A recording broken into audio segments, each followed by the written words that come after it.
Hi everyone, this is Armen from ArmensCraftRoom. I've already done a Harry Potter unboxing. If you'd like to check that video out, I will link it. If you are interested in all in crafty math, or in other words, figuring out how many cards can you make with this kit of Harry Potter stuff, please keep watching. Right, so we'll move Harry Potter to the side. And we'll talk about some crafty math here. So this kit comes with 12 by 12 sheets. 9 of these sheets are images and backgrounds, and 3 of those sheets are cut aparts. So if we were to hypothetically use all the cut aparts to make card fronts, this is the math you would need. So out of each 9 sheets, you will get 6 different card front panels that measure 4 inches by 6 inches. So as you can see,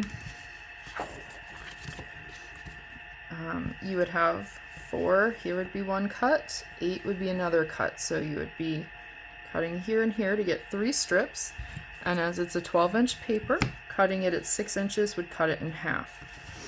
So that would give you 6 4x6 panels per sheet of paper. And for 9 sheets, that would total 54 cards. Now a 4x6 inch panel can be cut down to 4 by 5 1/4 to put onto an A2 card front, which will give you a slight matting all the way around. Or you can put it as a full 4x6 onto an A7 card front, which is 5x7, and that will leave you either a substantial border around the 4x6, or you can have space to mat, like say another color cardstock under it. Now this math assumes that you only put 1 of these pattern sheets per card. So this is going to be like the maximum number of cards you can get out of this kit. So of the 3 cut apart sheets that look like this, I counted 5 that had images with sentiments. And so for me, that would be what I would consider a full card, nothing else needed. And I thought Hogwarts is my home. Happiness can be found even in the darkest of times. Hogwarts Express. I open at the close with the golden snitch. And exceptionally ordinary. So those 5, 1, 2, 3, 4, and 5, which I would consider to be a complete card front on their own with the other paper backing it. There's 3 of these sheets, so that would mean 15 card fronts. There's also 4 images on each, plus an icon image that you could get. So you'd have the large Hogwarts, you'd have the Polyjuice, the spells and charms, and the Quidditch. And then when I talk about icons, I'm talking about these 4 here with the Polyjuice, the Sorting Hat Hedwig, and the Harry Potter Golden Snitch. Now these icons, the Golden Snitch matches, the Polyjuice matches, spells and charms, that could go either way. I would probably put Hedwig with that one, honestly, because Hogwarts, I just think more about the Sorting Hat. But anyway, that will give you a secondary image. Only 2 of those 4 on each sheet will have a sentiment from this sheet of paper, because you've got I solemnly swear them up to no good and mischief managed. So you could cut these out and put 1 with each, and then you would have 2 of those panels and icons that have no sentiment, so that you could then use a sentiment from the stickers, or you could just stamp a sentiment from any stamp set, say like happy birthday or thank you or whatever. I mean, it doesn't have to be Harry Potter themed, right? So there's also 2 border strips on each of these, and you've got the little panels with the house names, as well as the monster book and the platform that I didn't account for. Of course, the platform would look good with the train, and the monster book would of course go with the spells. So if you're looking at this, then we also had a bunch of stickers come with this. There was 1 vinyl sticker. That to me is a full card front. Okay, we could add more, but we don't have to. Of these 3D stickers, you've got 2 specific sentiments that I would probably pair with the cut aparts that we just talked about, so that you could get more of those as sentiments. Then you have a Hogwarts is my home, a Wands at the ready, and a Wizard's welcome. That's 3 right here that already have the sentiment built into the image. And that does leave you with 10 remaining 3D icons, which are non-worded, so like the glasses and the books. Now these clear back stickers, there's no sentiments. So there are 30 icons here. And of these white back stickers, there are 5 with sentiments. We have the Expelliarmus Harry Potter, the Dumbledore with the happiness, Gryffindor wins with Quidditch, Wizard's welcome here, and then you got another Harry Potter one right there that's got a little bit written on it.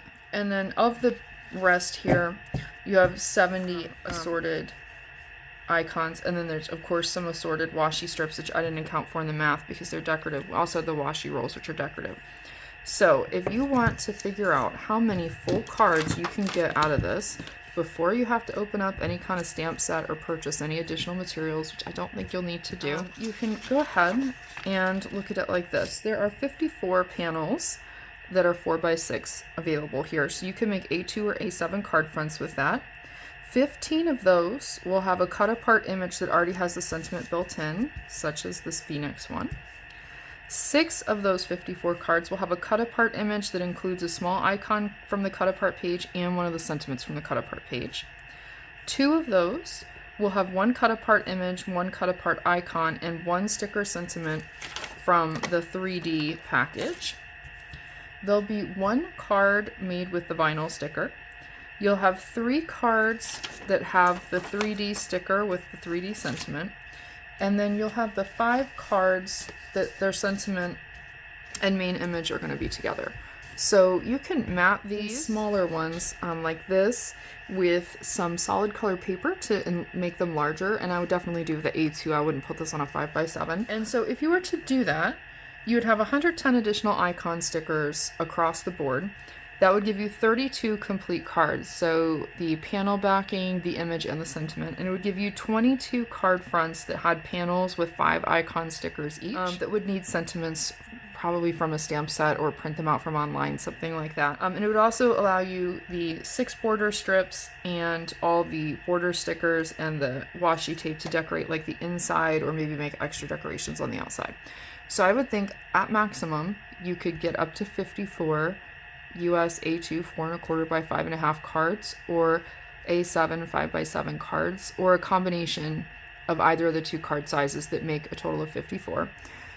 I will not get 54 out of this set, but I plan to do some fun folds and other card fronts, like the castle one. I want to do a very large format, so that's going to reduce the number of cuts per sheet. Everyone, thank you so much for joining me with the Crafty Math session here. If you're interested in more Crafty Math with different size papers or different side card fronts, please let me know. Also, if you'd like to see how I turn this into cards, please keep watching and subscribe to the channel. That way you receive notifications. Subscribing and liking cost nothing, but they do help me get these videos out to other people. If this helps you out, please let me know. And if you're interested in a particular type of Crafty Math, please let me know in the comments below, and I will do my best to make a video to accommodate the requests. I do carry a lot of different size papers in my craft room, and I make a wide variety of card front sizes, so I'm sure that I can help you figure out how many cards you can get per item.